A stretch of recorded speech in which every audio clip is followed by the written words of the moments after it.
Welcome to The Point with Ana Kasparian. I'm your host, and I am excited to do the very first show of the year. We obviously took a little bit of a break, and I missed our panelists and our audience and some of the topics that we cover on this program, and I can't wait to get right to it. In fact, we have a pretty heavy show today on topics that are really important for you guys to know about. We are going to question legitimacy of some research that implies that the wealthiest people lack a moral compass. Later, we're also going to talk about how private prisons are taking advantage of legalized bribery in Oklahoma. We are also going to talk about the latest fail from 60 Minutes. Apparently, they are trying to ruin their track record on journalism. We'll tell you why. And finally, we're going to talk about dating, a topic that I'm fascinated by right now at this point in my life. And we're specifically going to question whether or not people will click on a pretty girl's profile on online dating, even if her profile says that she is a hideous human being. But before we get to all of that, I want to go to our No Filter, where we will talk about reproductive rights and how Republicans continue this war on women.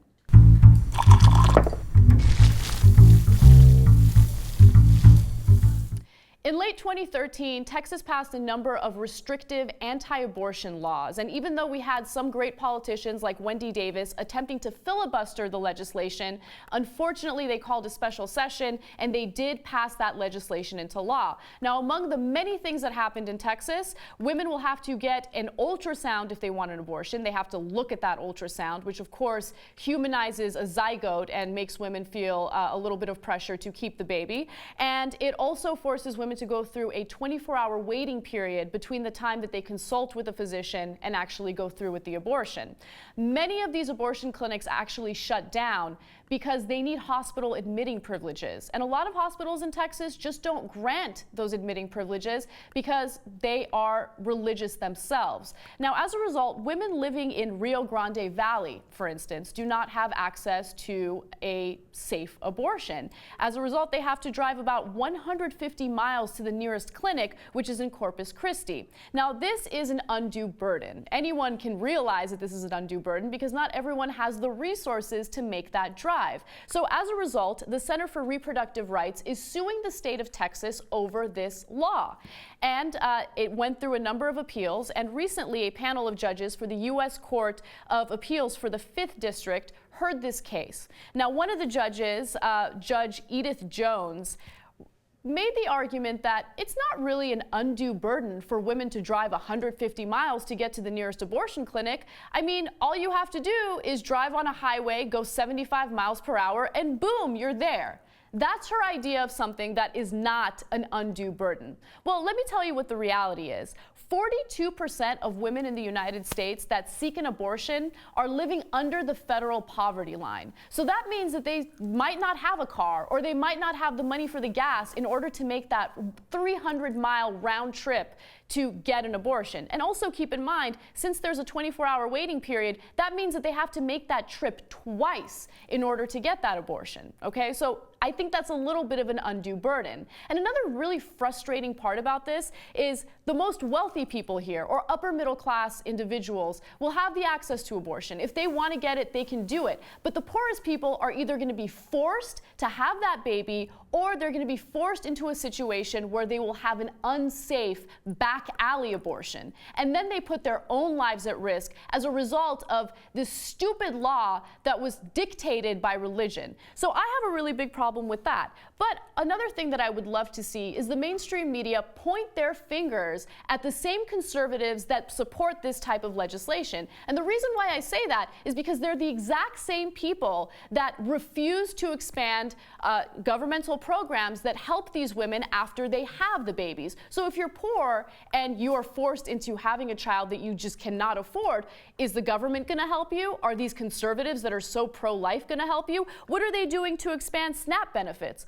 Oh, that's right, they voted to cut SNAP benefits, which means that children will go hungry. What have they done to fight for mandatory maternity leave? Absolutely nothing. What have they done when it comes to affordable childcare? Very little. So it's important for us to point to this hypocrisy, because the reality is this is not a pro-life argument. This is about religion dictating laws here in the United States. With that said, let's go ahead and meet our panelists and get to some of the great topics we have prepped for today's show. Chris Ryan is the co-author with his wife, Casilda Jatta, the New York Times bestseller, Sex at Dawn, and the host of the wildly popular Tangentially Speaking podcast. Thank you. I love when you come on the show. Thank you always you. have like little tidbits on sex that, even when we're not talking about sex, so it'll be good. I'll like it. You should see me at a dinner party. It's terrible. You're terrible. right. Gina Grad is a favorite of ours, and she's also a fill-in host for me when I'm not here. She is also the host of the Pretty Good podcast, which is obviously misnamed because it is also a fabulously popular podcast. Peter Nonacs is a professor of ecology and evolutionary biology at UCLA. As far as I know, he doesn't have a podcast, but his area of research does include sexual selection, sexual conflict, and alternative reproductive strategies. So maybe you guys, Chris and Gina, should have him on your podcast. I was already thinking of that. We'll arm wrestle for him. We have a lot to talk about after the show. All right, I like it. I want to be part of that conversation. Apparently they were talking about bee sex. Bee sex. Prior to this. It's a suicide mission for bees to have sex. Yes, we got to talk about that on the show at a later time. But right now, we are going to question the merits of some research that Paul Piff did. He is a social psychologist at the University of California, Berkeley, and he's done some really fascinating work about people of privilege and how they act differently from those who are lower on the socioeconomic ladder or status. So let's take a quick look at a TED Talk that he did, and then we'll discuss. I want you to, for a moment, think about playing a game of Monopoly. Except in this game, that combination of skill, talent, and luck that help earn you success in games as in life has been rendered irrelevant because this game's been rigged, and you've got the upper hand. You've got more money, more opportunities to move around the board, and more access to resources. And as you think about that experience, I want you to ask yourself, how might that experience of being a privileged player in a rigged game change the way that you think about yourself and regard that other player? What we've been finding across dozens of studies and thousands of participants across this country is that as a person's levels of wealth increase, their feelings of compassion and empathy go down. And their feelings of entitlement, of deservingness, and their ideology of self-interest increases. So this study was really interesting because, as you can tell, there was a rigged game of Monopoly, and the participants know that it's rigged. The person who has the advantages knows that the only reason why he or she is winning is because the system is set in his or her favor. Now, the fascinating part of the study was, even though they knew it was rigged, they acted as though they were winning and it was justified. It was their hard work, it was their skill and their talent. So they would move the puzzle, the pieces in a more aggressive way. They would eat the pretzels that were set next to them in a very aggressive way. And it was as if they were these champions. And it's questionable that they acted that way because there was a sense of entitlement demonstrated in their behavior. Now, Chris, first question goes to you because I'm really curious, do you think that this type of study taps into a larger issue that we have in society? Do you think that this is really indicative of what rich people act like? Yeah, I think it is, clearly. In fact, the book I'm working on now, I'm planning to introduce a concept, RAS, which is Rich Asshole Syndrome, which basically posits that people, when there is this disconnect, this inequality, the privilege becomes internalized and we develop psychological mechanisms to deal with it because it's painful for both parties, not just for the poor. It's painful for the wealthy to step over someone on your way into the nice restaurant. That doesn't really work for us because, I'm always talking about prehistory, right? And for 95% of our existence as a species, our survival depended upon cooperation and interdependence. And in prehistoric, pre-agricultural societies, one of the few things that you find universally is what anthropologists call fierce egalitarianism. So all food is shared. Status is something that's very carefully controlled.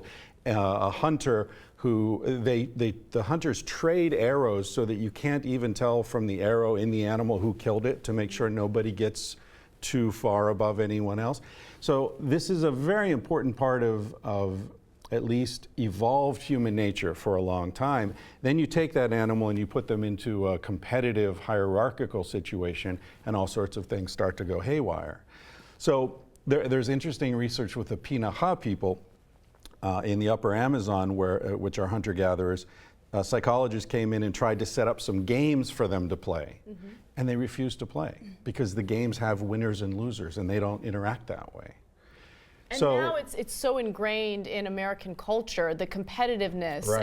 and you know, and of course that is a symptom of the capitalistic system that we have here. You know, the more wealth you have, the more status, you're considered to be a better member of society. Gina, let me bring you in. What do you think about the fact that this is obviously a liberal researcher from Berkeley? Do you think that, you know, this study might have a little bit of confirmation bias in it? Honestly, I don't know why that would matter. I mean, there are really, really rich liberals that people love to throw around terms like limousine liberal and things like that. There are rich conservatives. And so, I mean, in that way, it's crazy to say, but money feels like the great equalizer. You know, people will say, like, I don't care what side of the fence you're on, you're an asshole if you have it and you won't share it. But the thing that I don't really understand, maybe it's because I am broke, but the thing that doesn't make any sense is that in the study with the Monopoly players, if he knew beyond a shadow of a doubt that the only reason he was winning was because that was the way the game was rigged, then where does the entitlement come from? Yep. And that's the question I have about society. If you're, say, an heiress to some oil baron or whatever you're into, and you know that everything's been provided for you because of somebody else's work, and the only reason you have what you have, it has nothing to do with anything you've done yourself, then where does that entitlement come from? I truly don't understand it. And what Chris says makes sense. You have to start drawing conclusions in your brain. Your brain will just do that just to deal with the situation, but I don't get it. It's like people at the casino, when they start winning, they feel better about themselves, Right. as if there's something in them that is better. I mean, they're just pulling a thing or spinning the roulette wheel. It has nothing to do with skill, right? And yet, when you're on a hot streak, you feel like, I deserve it. The gods are smiling upon me now. You know? I think the human brain always tries to rationalize behavior, right? So, for instance, when you are extremely wealthy as a result of your parents' hard work, you don't want to deal with that truth, right? You want to believe that you deserve it. No one wants to feel like they're sucking off, you know, whatever their parents worked really hard for, mooching. You want to feel like, hey, you know what? I deserve this, and my hard work and my skill and my talent is what led to this situation. The point that what you're really talking about is empathy, and how do you empathize? And you empathize with people where you look at and say, that could be me, right? So rich people interact with other rich people, and they don't really realize what poor people are going through because you don't really see them. But it cuts both ways. We don't have a lot of empathy for rich people. So, for example, what kind of empathy should we have for rich people? I'll show you. You know, I had to drive here in my Lamborghini because my Tesla, you know, the battery went out on it, right? Just checking it's for tough, a ring on right? Finger. Right? I mean, do you guys like really feel sorry for me that, you know, my Tesla's in the shop? And it's 2 times this month it's been in the shop. You know, do you really feel? I have empathy for rich people because honestly, I've had this weird aspect of my life where I have been very close friends with very wealthy people. In a week, I'm going to be on a 130-foot yacht in the Sea of Cortez. Do you need a date? I mean, I know you're married, but... Yeah, and I need a date. You know, I don't want to talk about this guy too much because he is a good friend, but there's a loneliness to wealth. I lived in a house full of fashion models for 3 years in Barcelona. There's a loneliness to beauty. Yeah. Well, it's tough for them. I feel a lot of empathy for you right now. I wasn't getting laid. Come on. I was the ugly guy. I was the only non-model in the house. Imagine what that's like, ego-wise. But my point is that people who are separate, whether it's from fame, wealth, beauty, whatever it is, they're lonely. They are lonely. It's hard for them to connect with other people because there's always a suspicion that there's an agenda. There's they want me for my money. They want, they're trying to get this or get that. So I think that, but I think your point is very well taken, because if you talk to any homeless person, ask them who gives them the most money. It's the people who are one step away from them. Right. It's the people who, as you say, can say, oh, that could be me at any moment. Away from being So you look at the story that's getting a lot of play now. This poor 13-year-old girl, right, went in for a tonsillectomy, ended up brain dead, right? I have 2 kids roughly that age, and I look at that and say, well, that could be me. That could be my kid there. That could happen to me. And it's getting all kinds of news coverage, right? But at the same time, at this time, there's like 1,000 kids dying somewhere of malnutrition and curable diseases and so on. And it's like, well, my kids aren't malnutrition. My kids aren't, their disease is going to get cured. And we have no way of abstracting this large number of 1,000 kids dying, but we can certainly see it in one child that looks like our kid. Yeah. It could be our kid. And so that's where our empathy comes in. We sort of That's see why it. you always see these people, movie stars or wealthy people, like, their wife gets breast cancer and suddenly they are working for the breast cancer, research fund. And it's like, oh, it affected you. Or change is somebody whose child is gay. Like suddenly, oh yeah, I'm a right winger, but talking about the societies, the various tribes you're talking about. I mean, everybody knows everybody. yeah, Right. that's it. Right. And it's easy to empathize because you're all in the same boat. You're all having the same effects. And if something goes, if your neighbor is starving to death, well, you're pretty close. Yeah, and you're pretty close to being starving to death too. It could happen to you. And shame is functional. If you don't fix it, everyone knows, and you're an idiot. Whereas in our society, your rich friends are the only people you hang out with anyway. So you live in a bubble. I like that you use that terminology because it's absolutely true. I mean, if you are extremely wealthy, you're living in Beverly Hills, I mean, you're surrounded by other wealthy people. You don't necessarily see the same things that middle class individuals or working class individuals see. You can empathize with someone not having good maid service. But also, a lot of very wealthy people and a lot of women and men in Beverly Hills do a lot of charitable work, and they do a lot of things that are very philanthropic, and they're, on a larger scale, they're not, maybe they might not be going into orphanages or prisons or whatever, but they are sort of taking it to another level and bringing all of this focus and all of this money to the problem, which is also really cool. But I actually just spent the weekend in Tijuana, and I don't even remember it. No, I was at an orphanage for the time, and it was so fascinating because I've never been there before. Yeah.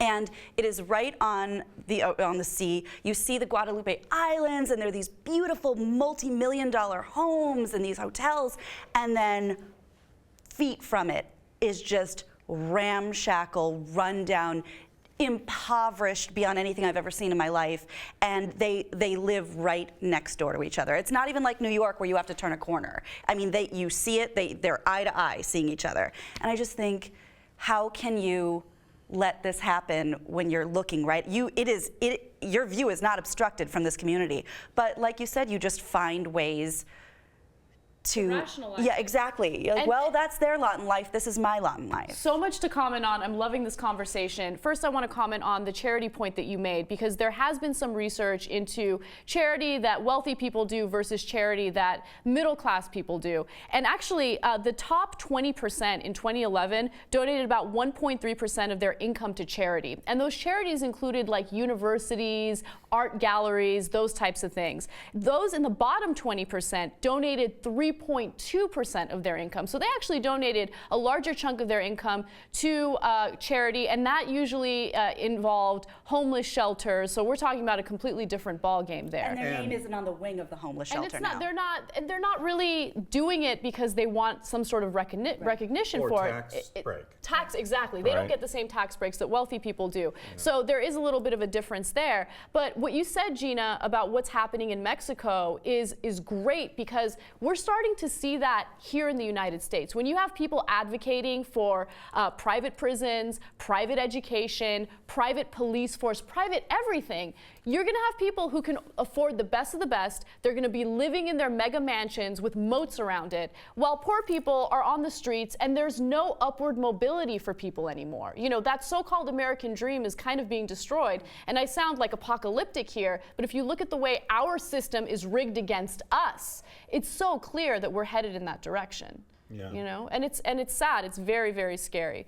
So what do you guys see for the future? I mean, do you think that research like this is going to convince politicians to actually make a change so our system isn't so rigged? Gina? Well, I think Chris made a really great point earlier. I think really the only way that it's going to work with people who are already so jaded is shaming. You know, when you talk about, well, in these tribal communities, if you're not the one that's helping somebody else who needs it, people are going to notice that and they're going to call you out on it. And I think we've tried to tell people to do the right thing. We've tried to tell people the benefits of doing the right thing. And at this point, I think you just have to call them out and see what happens. Yeah, you know, I think that's going to be tough, though, because we live in such a large-scale society where our interactions aren't really on a personal level. Yeah. You know, Dunbar's number, the famous limit of 150 people, is how many we can actually keep track of on a personal level. But maybe an interesting way to affect some change would be to keep pushing this research into happiness, which seems to show that the one most effective way that you can increase your level of happiness is to help someone else, right? Not to buy things, not to buy a new car, this or that. It's to help have a positive effect on someone else's life. So if people who have these resources even are working from a selfish motivation, you know, I want to be happier. Okay, I'm rich now. What do I do to be happier? What you do is you help people. So, you know, maybe we can appeal to their selfishness. Well, let me sort of balance your apocalyptic viewpoint here with a little bit of optimism. And if you look at the long term, right, you know, maybe we're a harder nation than we were a couple years ago, but we're definitely a more empathetic, caring nation than we were 100 years ago or 200 years ago. I mean, we just passed the Affordable Care Act, so now we're providing care for a lot of people who were previously uninsured. Gay marriage is going up throughout the population. Again, that's sort of an empathic looking at these situations and being more caring about a wider range of people. So I think if you take a longer view and say, you know, are we a more caring, nicer nation than, say, the Roman Empire was?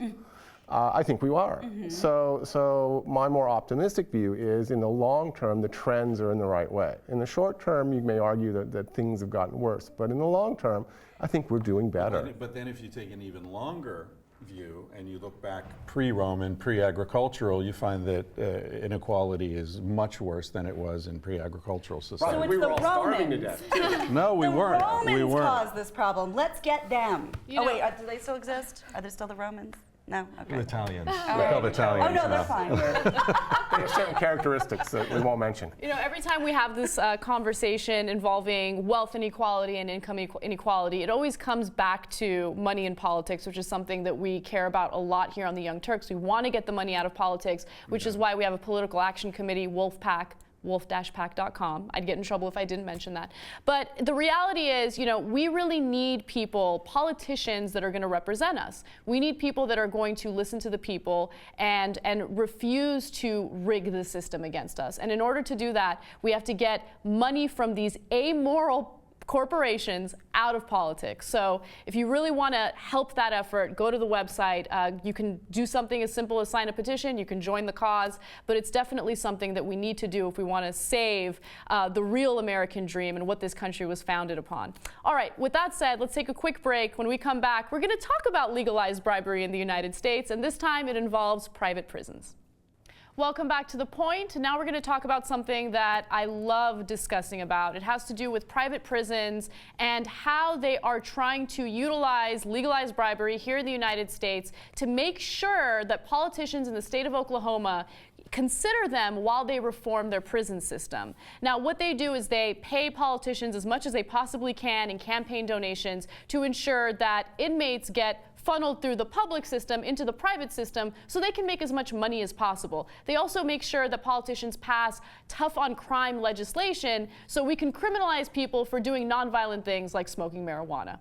Now, to give you an example of just how much money they've donated in the state of Oklahoma, and of course this includes GEO Group and Corrections Corporation of America, they gave Governor Mary Fallin a total of $38,250. That's a lot of money, and keep in mind that politicians are not that expensive. They can be bought very cheap. Okay, House Speaker T.W. Shannon got $35,950. Senator Clark Jolly got $29,301. Treasurer Ken Miller, $17,500. Just to give you a wider scope of how much they've spent, since 2004, private corrections interests, and those who represent them have spent a total of $414,397 to fund elected officials' campaigns. So obviously they have a tremendous amount of influence, and it's problematic for a number of reasons, and I want to bring our panel in to kind of discuss it. Now, Gina, let me start with you. Is this an example of democracy at play, or is this crony capitalism? Here's the thing. I think this is like the ultimate crossroads, because I'm like, yeah, capitalism, hey, that's how it works, and I don't know what to tell you. Yeah. But in prisons, schools, prisons, things like that, things where people are, we're supposed to be taking care of them in some way or another, you're not allowed to bring businesses in. I mean, I always joke, I can't believe high schools aren't named like, oh, I'm on the Sprint campus. Or, I mean, there's a reason we don't do that. So how are we allowed to do this with prisons? I hate private prisons with a passion that is indescribable. And the reason why I say that is because we lock away more people than any other country in the world, okay? Peter, jump in. I would disagree there. I think there's nothing really wrong with private prisons if you did the right incentives. So right now the incentive is you keep the most number of people as cheap per person as you can. That's the wrong kind of incentive. Let's harness capitalism and say, okay, someone's committed a crime, they're convicted, they're sent to a private prison, they do their time, they get out. If a year from now they haven't committed another crime, give the private prison $1,000. If they haven't committed a crime for 10 years, $10,000. 80 years, $80,000. So in other words, you're paying the prisons for rehabilitating people and getting them out of prison in an effective way, right? So if you come in with a drug habit, then the prison would be advantageous for them from a capitalistic standpoint to give them some rehab treatment. Right, so we focus on lowering recidivism, but we should... Exactly, what we want is the outcome. We want people who commit crimes to go to a place where they learn not to commit crimes anymore or get the abilities not to do things that are illegal and do things that are actually useful for us. And the prison still gets their money, so and the there's prison nothing for gets them their to money. cry about. So again, it's a question of what are you incentivizing in terms of capitalism? If you incentivize something that's for the public good, which is to reduce crime, which is to reduce criminality, and you pay people for doing that, then I think a private prison would probably switch its tactics and might actually be a very good way to do it. That's a really interesting perspective, but I mean that incentive structure doesn't exist, and it never will. So as a result, we will continue on with this, with this structure that criminalizes people for behavior that they shouldn't even be criminalized for. Why are you saying it would never change? And it would never change because if it's profitable for the people running the prisons, if they could make more money doing this in another way, don't you think they would change? Because they're just eager to get more money. Yeah, but that would actually require them to do something beneficial for society, and they're not looking to do that. But if it's profit margin, there would be a profit margin, right? But it's a lot more difficult to rehabilitate people than to have the system that we have that we have in place right now, where all you have to do is you buy a politician, you pass really tough on crime laws, and you, for instance, detain undocumented immigrants for as long as possible before deporting them. I don't even understand why we do that. Why are we using taxpayer dollars to detain and imprison? Exactly. To keep people we're trying to get rid of. Exactly. So that's just one example of that. But I do really like your perspective. I never heard that before, and that would happen in a dream world. But yeah, I agree with you. Yeah. I think that it's a very clever idea. The problem is at the heart of it, where you say we should harness capitalism. I think capitalism has harnessed us, right? We now serve the institutions. We serve the corporations. It's, people are historically worried about Frankenstein monster, that we create this thing, whether it's a robot or artificial intelligence that takes control. We've done it. It's called corporations. They've got legal rights. They've got, the Supreme Court's arguing whether they have religious rights at this point, But chimpanzees don't have any rights, right? Intelligent animals have no rights. But these entities that we've invented that are legal fictions have more rights than many human beings. And certainly are easy, how can I say this? They're immune to prosecution. Because they don't exist. They're not real, They is not a he. Yeah, it's exactly. It's an it that can disappear and reappear in a different form at an instant. It's amazing. The Supreme Court also made a ruling recently that makes it very, very difficult for people to get together to file a class action lawsuit against corporations. I mean, this is ridiculous. ridiculous. Right. It's ridiculous how much sway they have over our political system. That's it. The political system does not control the corporations, which is necessary to do what you're talking about, to change the motivations and the incentives. Who's going to do that? There's no, you look, historically, you can always tell who has the most power by who has the the tallest buildings. So in Europe, initially it was the churches that had the steeples, and then it was the town halls, the city halls, and so on. And now it's bank buildings all over the world. The tallest buildings are banks and oil buildings. They've taken over. So at this point, I don't see any countervailing force that could change the incentives the way you're suggesting. And Peter, another thing is, I don't think that the incentive to pass tough on crime legislation would go away under the structure that you're mentioning now, because you want to have as many inmates as possible come in, and under your idea, you would try to reform them, and get them out and then get them out as quick as possible. That's true, but it still provides an incentive to lock people away. Right. And so again, that's a different question. Again, if you're arguing, why should we be locking all these people who aren't violent? That's a very different question. But if you're going to have a prison system, and I assume that we must have a prison system, then you can sort of say, what is the most logical prison system to get the most societal good? And in ways that we can harness our selfishness, again, to make money, to do other things, to do that, but also go for the public good, is a good way to go. I mean, again, so corporations are selfish organisms. And the more we can get them to behave selfishly, but in ways that also maximize the public good, that's wonderful.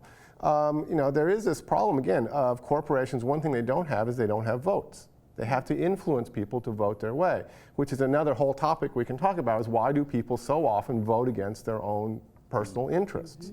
But again, if you can just make the argument that you have a more rational way of imprisoning people that would make the society better, let's see where that goes. Well, I always like to remind the audience why private prisons came up in the first place in the United States. In the 1980s, we were locking away so many people for nonviolent drug offenses that these corporations realized, these enterprising individuals realized that, hey, you know what?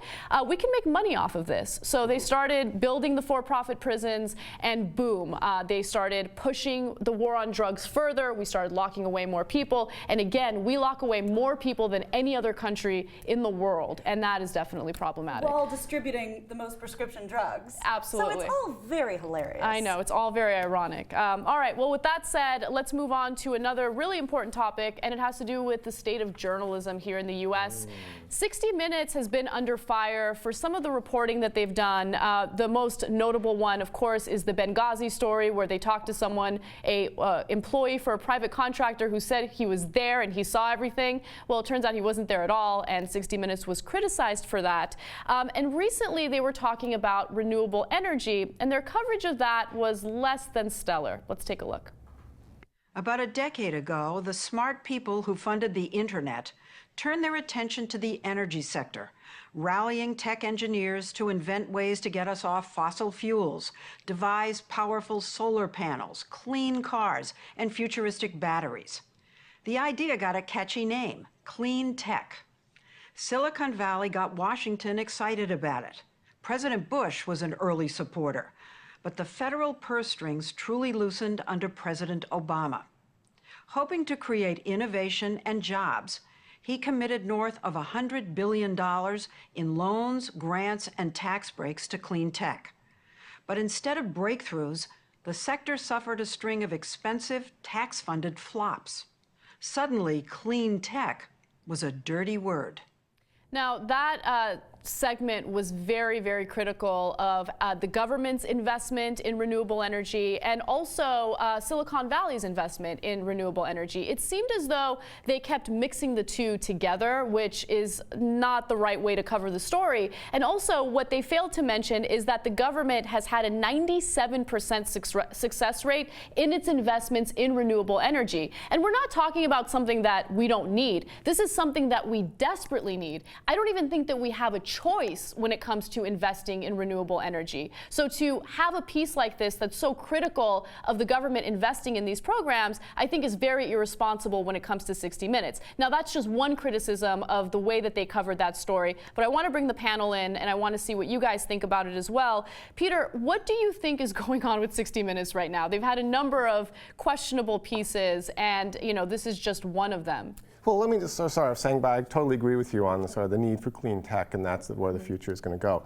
But in a way, paradoxically, it's actually saying something I think really good about 60 Minutes, which is we're discussing their screw-ups, and there are not that many screw-ups. So let's say we looked at Fox News, and they had a biased story where they got all their facts wrong, right? Well, that's just another day at the office for them, right? Right, that's true. So the only reason we're talking about 60 Minutes is because we hold them, and we expect them at a very high standard. So they're human, they screwed up. I think it was a weak story. They didn't check things out. Now, I don't know if there's a greater agenda going on there. We would have to see if they sort of keep on this tack of having sort of corporate loving stories that ignore convenient facts that are easy out there for people to look at. Chris Ryan, they focus a lot on Solyndra in the segment, and I love that Republican talking point, like, oh, we got to stop investing, wasting our government taxpayer dollars on renewable energy. Look at Solyndra. And it's like they have that one example of something that failed, and they refuse to look at all of these successes. And so what do you think the future holds for renewable energy? I mean, this is a really, really important topic. We have to invest in it, as I mentioned earlier. And do you think that pieces like this will drive public opinion against renewable energy? Yeah, pieces like this and the oil companies that fund pieces like this. And it's interesting, Peter mentioned Fox News. I read somewhere that the new head of, I think it's the head of the 60 Minutes, just came over from Fox News, right? So like the boss of 60 Minutes was working for Fox News from the beginning, and within the last year or so it's transferred over to 60 Minutes. So there may be some very explicit work going on behind the scenes. But what else wasn't, they talked about Solyndra, which is the deadest of the dead horses they're still beating. 2.5 years ago, the Solyndra situation happened. Right, like and it's one failure, as you said, 97% were successes, right? So that's pretty good. But you know what they didn't mention in that piece? Climate change.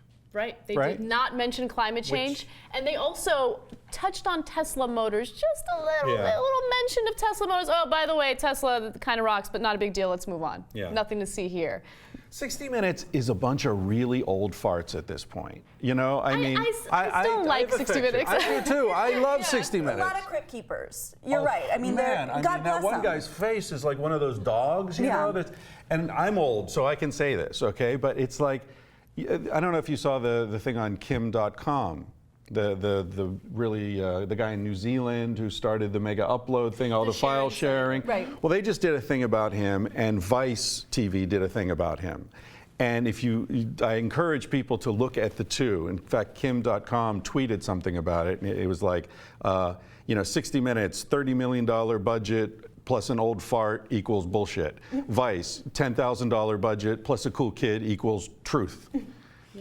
So I think shows like this, the Young Turks, what we're seeing is that keeping it low to the ground, low budget, younger, at least mentally, more open-minded, is getting closer to the truth that exists these days. These old institutions, they're missing the boat. Things are changing too fast. There's a reason why younger people are cord cutters, right? They're no longer watching television. They're certainly not paying for cable. They're relying on new media to get their information, which has its upsides and its downsides, right? But the irresponsible nature of some of these reports scares me because it does have some influence on public opinion. And I don't want Americans to think, hey, you know what? We need to focus more on natural gas. Natural gas is not going to solve our problem, okay? Have you had Josh Fox on? We have not had Josh. I don't think so, no. He did Gasland and Gasland 2. He's one of the main voices against fracking. Amazing stuff, yeah. The fracking is not going to solve anything except pollute the rivers and the lakes. And more earthquakes in Oklahoma. coma. Yeah, What? exactly. Yeah, I know. It's definitely scary stuff. But with that said, we do have a fun topic prepared for this show. I know we had some pretty dreary stories, but we're going to talk about online dating and whether or not guys will click on a profile of a loathsome individual as long as she's smoking hot. So stick around, we'll talk about that, and you'll hear more from our lovely panelists. Welcome back to The Point. For our final segment, we want to have a little bit of fun and talk a little bit about online dating, something that I've had a little bit of experience with recently. Really? And a lot of people like to misrepresent themselves. One person who did not represent herself accurately was a columnist. Her name is Ali Reed, and she wanted to see whether or not guys would click on her profile if she wrote really terrible things about herself. Take a look. Forget trying to perfect your online dating profile. It seems all you need these days is a pretty face to get a date. US journalist Ali Reed has created the worst profile ever to prove that some men will click on anything if it looks all right. Using a profile of her model, journalist best friend, the profile boasted traits of a mean, lazy, racist and manipulative young woman. The profile attracted over 150 messages in the first 24 hours, despite the woman's penchant for drinking and taking drugs. She also boasted to taking enjoyment from knocking coffee from homeless people's hands and having no job. After some 500 responses from men across the US, Ali Reed decided it was time to get really crazy, ranting and raving to all end. Still though, it didn't stop the interest. Love that story. So she would have like a conversation or a chat with someone who was interested in her, and she would be like, what do you like most about my profile? And one guy's like, where you say that you like to do yourself. Do you really do that? So, I mean, of course it's going to attract some attention. And also, the methodology of this very unscientific experiment is questionable because you don't know whether or not these guys think you're kidding. Some of the stuff is so outlandish that they might think so. But she asked the guy if he'll come over so she can pull out his teeth. He's like, oh yeah, baby, I'm into that. I know, it's crazy world out there. Peter, as someone who studies reproductive strategies, can you please explain males? What's going on here? Well, we were talking beforehand that we were wondering if this woman actually understood anything about men in terms of what men consider obnoxious and unacceptable. So she didn't post anything about saying, I will not have sex with anyone. Yeah, she talked about doing herself, and that probably gave them the idea that she's super horny. Yes, so, yeah. And she's always pretending to be pregnant. Right. You know, to be convincing. And she's drinking a lot and doing drugs. So you know, it might be more obnoxious that, you know, I'm a devout Christian and I absolutely will not have sex with anyone unless, you know, they profess love of God and 5 years into the marriage. And then she probably wouldn't have gotten any hits at all. But it would be interesting also to do the reverse, right? Is to put up a picture of a really ugly man and have all these disgusting characteristics, but have one redeeming feature that he's filthy rich.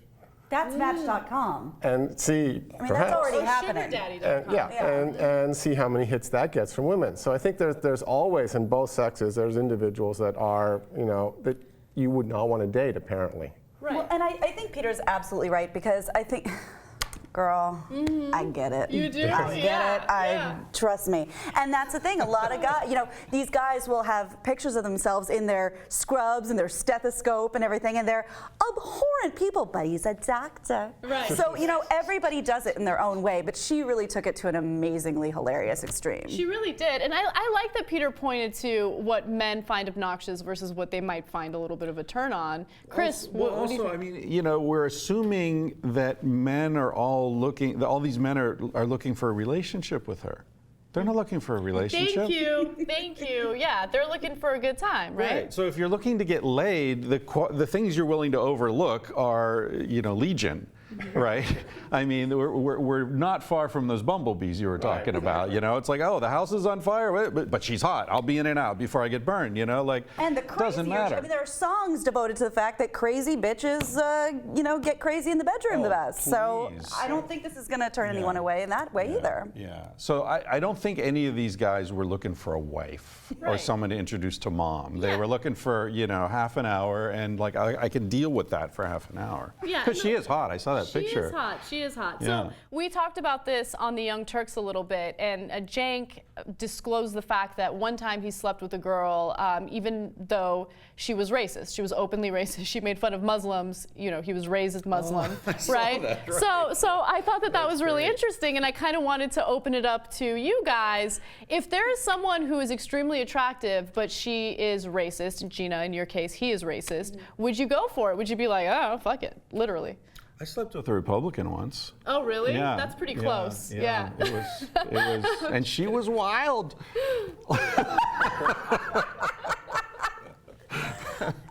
I don't know, man. I like a good time as much as the next guy. I really do. Like I'm fun, and I'm down for whatever. But I think if I was having sex with someone or making out with someone who's like, you're pretty hot for a loathsome Jew, like I think the night would probably be over. That's not hot to me, and I wouldn't continue. You wouldn't get any like hate vibe? Hate, no, I'm not a self-loathing individual. I love. But what about loathing him? There could be that. No, he doesn't deserve. Oh, please. I'm going to show you. No. Isn't there the desire to, okay, this individual has some unpleasant characteristics, but you're the person who will teach them the right way, right? Oh. So your Republican will become a liberal Democrat after sleeping with you because it's just the way it happens. Women do love a broken bird. A lot of us really like that broken wing. We'll fix it. We'll fix them right up. What Oscar Wilde said, the tragedy of marriage is that men believe that their wife will never change, but she will, and the women believe the man will change, but he won't. He won't. That's actually very accurate. Yeah. Peter, what do you think? I feel bad asking you to answer my question, but you kind of have to. Would you sleep with someone who's racist but very, very attractive? No, because I'm married. No. Like in this theoretical situation or hypothetical situation, you're not married. You're single. You're young. You're in your like mid-20s. I don't think so. No. I mean, there have been women that I've gone out with. I can't say they're racist or obnoxious or so on, but I just find them boring for other reasons. And it's like, okay, I don't want to get caught up with this. Right. I think again, I'm going to be new age and touchy-feely male. I think the best part of sex is what happens afterwards in the morning when you're actually talking to someone and interacting. The morning. Right. Yes. Right. So the sun comes up. How dare you guys? Okay, I love that. That was a great answer. You win. Yeah. You win, sir. You got to read Sex at Dawn. All right. After the talking, you can do that again. I got a Look at my life. Yeah. All right, we're out of time. Thank you so much, guys. This was such a great conversation. Christopher Ryan, please tell everyone where they can buy your book. Anywhere. It's Amazon, bookstores, whatever you like. I'm at Chris Ryan PhD on Twitter, and chrisryanphd.com is my site. So. Awesome. Gina Grad? Pretty Good Podcast, prettygoodpodcast.com, and the Gina Grad Show on iHeartRadio for Clear Channel, and ginagrad.co, because somebody's squatting on com. Oh, geez. That's the worst. That's the worst. Peter Nonacs, thank you. Your first time on the panel, and you were great. Tell our audience more about you. I'm just going to say I don't have a Twitter, I don't have an account or anything like that. Just study your science, be literate. Evolution rocks. All right, I love it. I love it. I'm Ana Kasparian. You guys can check me out Monday through Friday on theyoungturks.com from 3 to 5 p.m. Pacific time. And thank you so much for watching The Point. I love doing this show. I love that we're back and it's a new year. Please subscribe if you haven't done so already, and comment. We like to hear your comments and we love to read your feedback. With that said, we'll see you guys next week.